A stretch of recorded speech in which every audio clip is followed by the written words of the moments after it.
Hey, real quick little life advice and guidance to point you in the right direction from your big bro's perspective. So I recently was talking with a coworker who is struggling in her relationship with her boyfriend because he's gotten very clingy and controlling and like kind of drippy. It sounds like he doesn't have a lot of relationship experience. Sounds like he's clinging to her.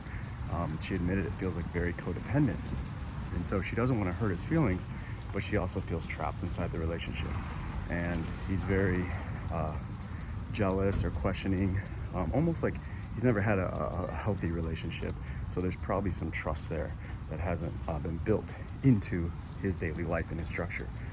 And I simply told her, I said, listen, I used to be your boyfriend.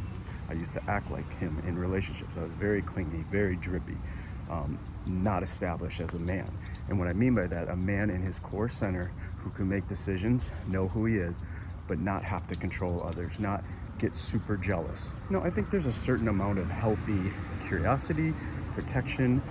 You may call it jealousy, or you just may be, hey, I want your attention in the relationship. And I think there's a legitimate sense of health there when you want that other person and you want, you value them in the relationship. It shows you care, but it also can be taken to extremes where people can use it as an excuse. And when you're dripping all over the other person, become very codependent to where you don't know who you are, where you begin and where they end, and where you end and they begin, and then you start trying to control everything they're doing.